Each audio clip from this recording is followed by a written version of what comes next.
नमस्कार, आप देख रहे हैं मेरा educational channel from academic to competitive English that is face, मेरे यानी संतोष राजपूत के साथ। और आज का टॉपिक है how to write a good central idea. Central idea का मतलब होता है केंद्रीय भाव, या कह सकते हैं critical appreciation of the poem, जिसमें आपको शामिल करने होते हैं कुछ खास पॉइंट्स, जिन पॉइंट्स को डेवलप करके आप एक अच्छा सा सेंट्रल आइडिया लिख सकते हैं। और वो पॉइंट्स कुछ इस तरह से हैं, जैसे name of the poem and poet, something special about the poem and the poet, type of the poem, theme of the poem, summary, metre का मतलब छंद होता है, rhyming scheme, figures of speech. तो इन पॉइंट्स पर सेंटेंसेस लिख करके आप एक अच्छा सा सेंट्रल आइडिया लिख सकते हैं, जिससे एग्जामिनर इम्प्रेस हो जाएगा। जैसे पहला पॉइंट है name of the poem and poet, तो आपको पहले से ही पेपर में पोएम का नाम दिया गया होगा, जिस पर आपको सेंट्रल आइडिया लिखना होगा। और 7 पोएम्स आपके कोर्स में हैं, तो उनके पोइट्स के नेम्स भी आप याद कर लीजिए। यहाँ पर मैं आपको लिख के दे रहा हूँ, आप उनका स्क्रीनशॉट ले लीजिए, 3-4 बार पढ़िए, आपको याद हो जाएंगे। जैसे पहली पोएम है character of a happy life, इसे लिखा है सर हेनरी वॉटर ने। द ट्रू ब्यूटी थॉमस कैर्यू ने लिखा है। On his blindness John Milton ने कंपोज की है। एलिमेंट इसे कंपोज किया है पीबी शैली ने। The passing of Arthur Alfred Lord Tennyson ने कंपोज किया है। माय हेवन रविंद्रनाथ टैगोर ने कंपोज की है। The song of the free इसे स्वामी विवेकानंद जी ने लिखा है। आप इसका स्क्रीनशॉट ले लीजिए और इन्हें याद कर लीजिए। अब ये जानिए कैसे इन पर आधारित सेंटेंस लिखना है और क्या उसमें मॉडिफिकेशन करना होगा। The poem character of a happy life has been composed by sir Henry Wotton. ये सेंटेंस कांस्टेंट रहेगा, पहला सेंटेंस होगा, केवल चेंजेस करते रहना है पोएम और पोएट के नाम। एक बात और ध्यान रखिए, पोएम और पोएट के नाम ब्लैक पेन या ब्लैक स्केच पेन से लिखें, जिसमें पोएम का नाम सिंगल इनवर्ट्स कामा के अंदर लिखा जाएगा, लेकिन पोएट के नाम के साथ इनवर्ट्स कामा का प्रयोग नहीं होगा। अब अगला पॉइंट है something special about the poem and poet. तो आइए जानते पोएम के बारे में क्या स्पेशल है यहाँ पर। तो हर पोएम में कुछ ना कुछ स्पेशल होता है। अगर आपको लगता है कि कोई स्पेशल पॉइंट आपके दिमाग में नहीं आ रहा है, तो उसके लिए जगह छोड़ने की कोई ज़रूरत नहीं है, आप अगले पॉइंट पर पहुंच जाएंगे। मतलब पोएट के बारे में कुछ स्पेशल जानकारी अगर आपको है तो आप लिख सकते हैं। यहाँ पर मैं पोएम और पोएट दोनों के बारे में स्पेशल जानकारी आपको दे रहा हूँ। जैसे सबसे पहले पोएम्स के बारे में स्पेशल जानते क्या है। जैसे पहली पोएम है character of a happy life, और इस पर आधारित सेंटेंस मैं आपको यहाँ पर बता दे रहा हूँ। This is an inspiring poem, the thought contents are close to the Bhagavad Gita. तो ये सेंटेंस आप अपने सेंट्रल आइडिया में सेकंड सेंटेंस के रूप में रख सकते हैं। नेक्स्ट पोएम है द ट्रू ब्यूटी, और इसके आधार पर सेंटेंस आप लिख सकते हैं through this poem the poet won the favour of King Charles first. Next poem है ऑन हिज ब्लाइंडनेस, इसके बारे में आप लिख सकते हैं this poem is a personal grief of his being blind in his premature life. Next है element, it is a short complete poem. The passing of Arthur, this poem has been taken from long narrative poem Morte d'Arthur which is a closing book of Idylls of the King. Next poem My Heaven, this poem has been taken from Gitanjali which was written in 1911 and published in 1912. Next, the Song of the Free. This poem reminds us our powers to achieve success. अब अगला point इसी में शामिल था something special about the poet. तो सभी poets के बारे में कुछ ना कुछ स्पेशल आपको मिल जाएगा। जैसे पहले पोइट है सर हेनरी वॉटन, तो इन पर आधारित आप कैरेक्टर ऑफ हैप्पी लाइफ का अगला सेंटेंस लिख सकते हैं अपने सेंट्रल आइडिया में। He appears to be influenced from the Hindu mythology of the Bhagavad Gita and especially the second chapter. Thomas कैर्यू के बारे में, he was a cavalier poet. He was a poet in the court of King Charles I. John Milton के बारे में, he was a blind poet but not by birth. He became blind at the age of 44. Next है P B Shelley, he was romantic poet of the second generation. Next poet है Alfred Lord Tennyson. He became poet laureate in 1850 after the death of William Wordsworth. R N Tagore, he was a great Indian poet who got the Nobel prize for his book Gitanjali in 1913। Swami Vivekananda के बारे में आप लिख सकते हैं, he was a great philosopher of modern India. Next point है type of the poem. Poem के types में elegy, ode, ballad, sonnet, epic, इस टाइप से पोएम्स होती हैं। तो इन पोएम्स के टाइप्स देख लीजिए। Character of a happy life didactic lyric poem है। द ट्रिब्यूटी लिरिक है। ऑनेस्ट ब्लाइंडनेस एक सोनेट है। सोनेट एक प्रकार की 14 लाइन्स की पोएम होती है। जॉन मिल्टन के द्वारा ये लिखी गई है और इसके 2 भाग हैं।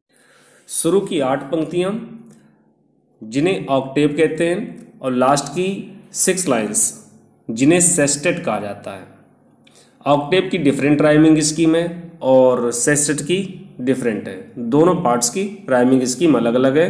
जो आगे एक पॉइंट है जिसमें राइमिंग स्कीम वाला आएगा तो उसके बारे में आपको बाद में बता दूंगा। नेक्स्ट में मैं एलिमेंट, और ये एक लिरिक है जो एलिजिएक टोन में लिखी, क्योंकि पोइट एक प्रकार से लेमेंट कर रहा है, विलाप कर रहा है अपनी यूथ के गंवा देने की वजह से। द पासिंग ऑफ आर्थर ये एपिकल पोएम है, क्योंकि मॉर्ट डी आर्थर जो आइडल्स ऑफ द किंग से ली गई है ये एक एपिक है और उसका एक छोटा सा भाग आपके कोर्स में रख दिया गया। तो ये एक शॉर्ट पोएम तो नहीं है लेकिन एपिक पर आधारित पोएम लिखी गई, इसलिए एपिक पोएम हुई। माई हेवन ये प्रोज पोएम है। The song of the free ये लिरिक है। नेक्स्ट पॉइंट है थीम ऑफ द पोएम, मतलब पोएट ने पोएम को लिखने के लिए क्या पॉइंट ऑफ व्यू रखा है। Character of a happy life को किस रूप में लिखा है। The poet describes the characteristics of a happiness. The true beauty को कंपोज किया किस बेस पर। The poet distinguishes the difference between the physical love and the spiritual love. On his blindness को कंपोज किया है। The poet complains to God for making him blind but later realises his mistake and gives his submission to God and to his will. A lament को किस रूप में लिखा है। This poem is a lamentation for the lack of happiness in youth. Next poem है the passing of Arthur. Through the mouthpiece of King Arthur the poet tells us that old customs change and produce new and prayer to God has extreme powers that change impossible into possible. Next poem है My Heaven. The poet expects his country to be free along with heavenly qualities, that is Ram Rajya. The song of the free का theme है The poet says that the inner qualities of a man becomes apparent when he is heard from the depth of his heart. Next point है Summary of the poem. तो summary के लिए आपको सभी poems की हिंदी अच्छी तरह से पता होनी चाहिए, जिसके लिए आप सभी पोएम्स के वीडियोस अच्छी तरह से देख लीजिए, जिनकी लिंक मैंने आपको डिस्क्रिप्शन बॉक्स में दे रखी है। नेक्स्ट पॉइंट है मीटर, जिसका मतलब होता है छंद। तो इसको समझ लेते हैं। इंग्लिश लैंग्वेज की सबसे छोटी यूनिट होती है लेटर यानी अक्षर। लेटर से मिलकर बनते हैं सिलेबल्स। किसी वर्ड में जितने वावल साउंड्स होते हैं उतने ही उस वर्ड में सिलेबल्स होते हैं। जैसे वर्ड है टीचर, जिसमें एक सिलेबल है टीच और दूसरा है ER। तो टीचर वर्ड में 2 सिलेबल्स हैं। 2 सिलेबल से मिलकर बनता है 1 फुट, जिसे मोनोमीटर कहा जाता है। 2 फीट यानी 4 सिलेबल्स होंगे, इसे डायमीटर कहते हैं।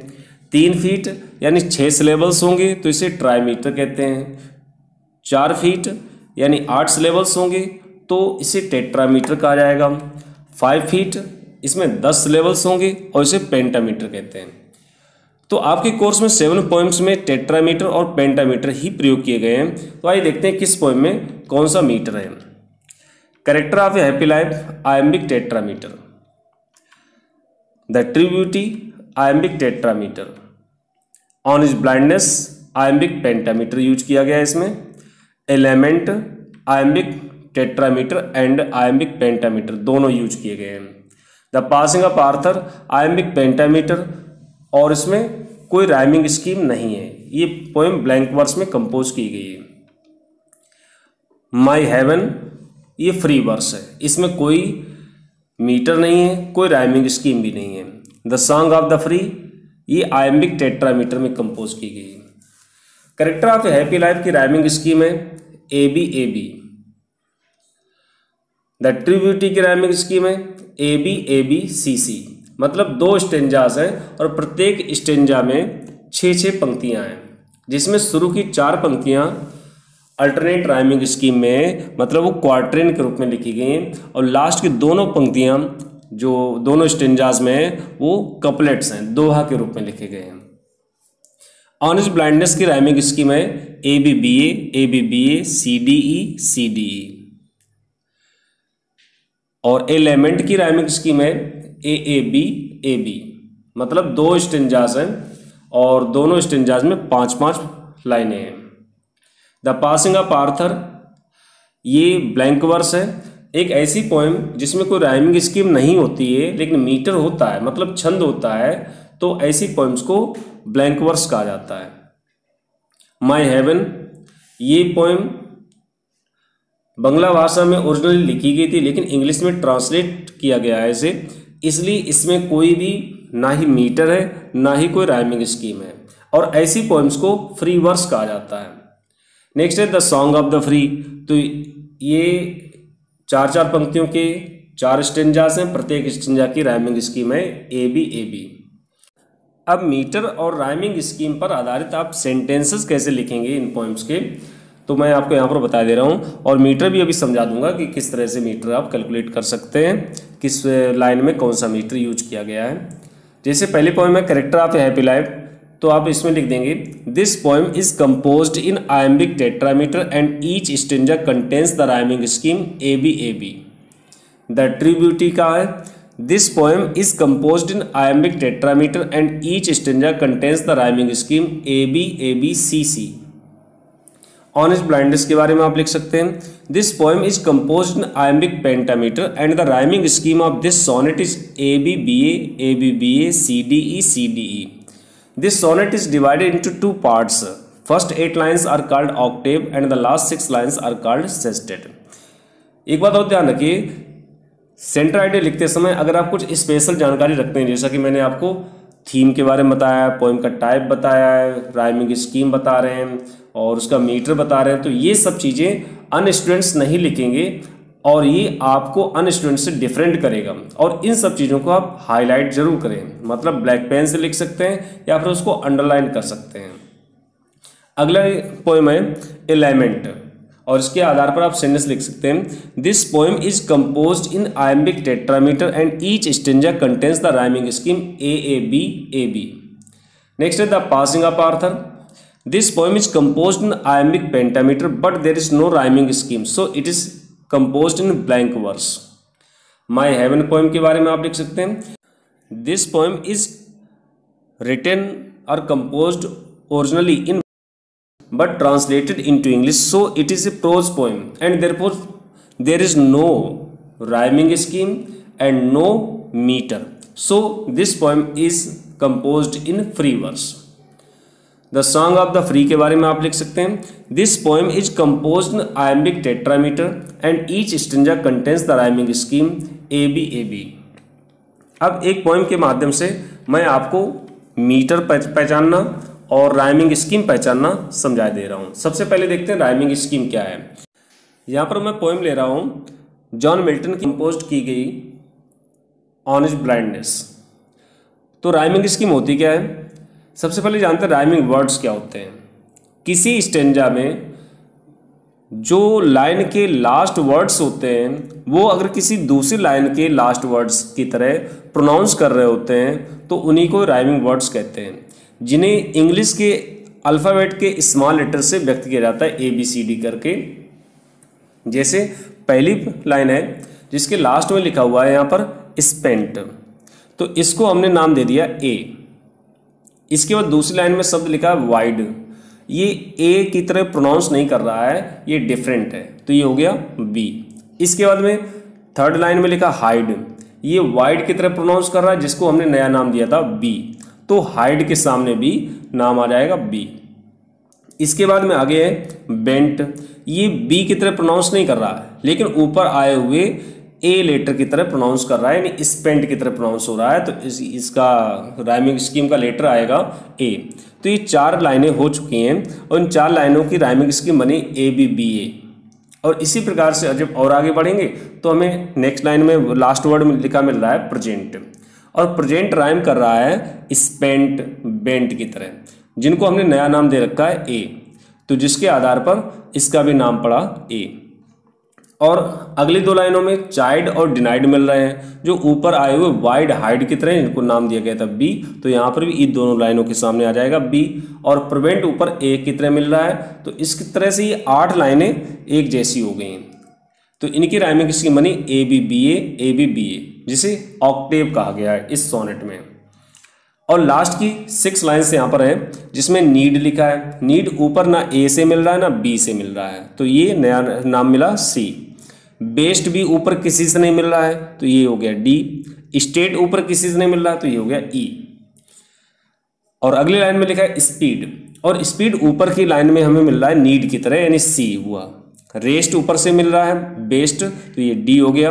और वेट ऊपर से मिल रहा है स्टेट से, यानी ई। तो ये लास्ट की 6 लाइनों की राइमिंग स्कीम बनी है C D E C D. Complete rhyming scheme इस सोनेट की है A B B A C D E. अब आइए देखते हैं कि मीटर कैसे पहचानेंगे।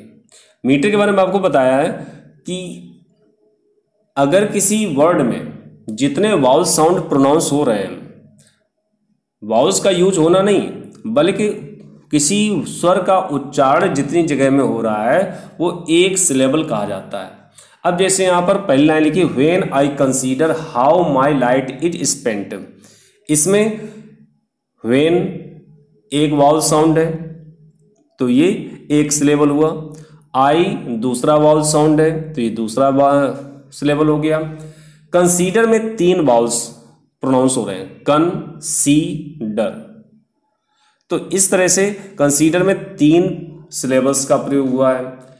हाउ सिंगल है, माई भी सिंगल है, लाइट सिंगल है, इज भी इस पे एक है, स्पेंट भी एक है। तो इस तरह से इसमें टोटल 10 सिलेबल्स इस लाइन में यूज हुए हैं, और 10 सिलेबल में 5 फुट बनेंगे, जिसको 5 फुट के का मतलब 5 फीट की लाइन जो आती है जिसको पेंटामीटर कहा जाता है। अब जैसे व्हेन आई कन सी डर, यहाँ तक कितने हो गए 1 2 3 4 5। फिर how my light is spent, इसमें कितने 1 2 3 4 5।